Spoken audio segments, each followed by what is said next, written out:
basis in reality. Professor István, já que o senhor tocou na questão da União Soviética, a imprensa brasileira sempre diz aos brasileiros em geral, aos seus leitores de uma forma geral, que o socialismo ou o comunismo acabaram com a queda do Muro de Berlim e sempre tomam conta, como exemplo, a União Soviética, como o senhor explicou agora há pouco. É fato mesmo que o comunismo acabou, como insistem alguns setores, até da intelectualidade brasileira e mundial? Well, it depends what you mean by communism. Because in the first place, by Marx, communism was defined as the higher stage of socialism, where again it was emphasized that historically you can't jump to that stage.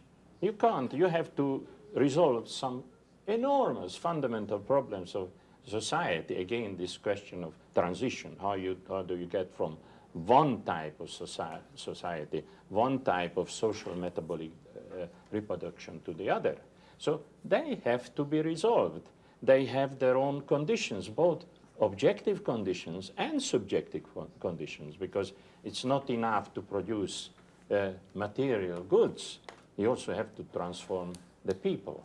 And in that sense, Marx was talking about that under communist type of higher level of society, and the people to go with it who have been educated in this spirit, they are supposed to produce according to their abilities and receive from the social pool according to their need. Now, if you consider both sides of this equation, you can only you can only produce according to your abilities if you have a substantial agreement with the purposes, with the aims of that society. If you are in disagreement, especially if you are in violent disagreement, then you refuse to produce according to their abilities. What do you do instead? You do the absolute minimum, and maybe not even that, because you can also interfere with the production and push it back.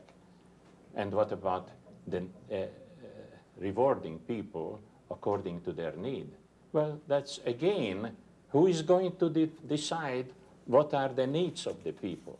In the Stalinist kind of system, it was that bureaucratic operation which decided for you and me and everybody else what are your legitimate needs. So if you think of that type of society as communism, well, that is obviously dead. You're right, that is dead. But for me, that was not a communist society in any sense of the word. For you might even say it was stillborn.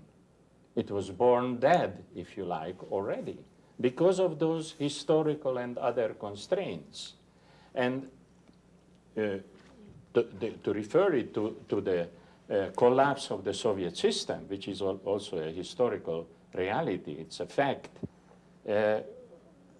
Obviously, some people draw from it the conclusion that, all right, there is no more problem. Socialism, communism is dead, and capitalism triumphs, and forever and ever we live under this system. Well, unfortunately, with this kind of looking at the problems, is that we are not going to live very long if we follow the imperatives of the system which controls our society, our social metabolism. And that's why I would say, no, socialism is not at all dead. It is there as a challenge for the future. But we must learn from the terrible contradictions of the past, because without that we could only repeat it.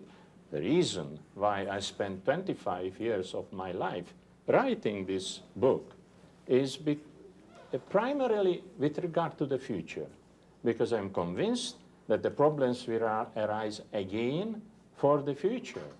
And if we don't learn from the past, that future is very dark, because the dangers of humanity's self-destruction through capital, through the power of the capital, the logic of capital, the objective imperatives of capital, is such, the irrationality which characterizes the system is such that if we are not careful, if we don't devise an alternative way of controlling all aspects of our life, within very easily foreseeable period of time, we'll be all dead.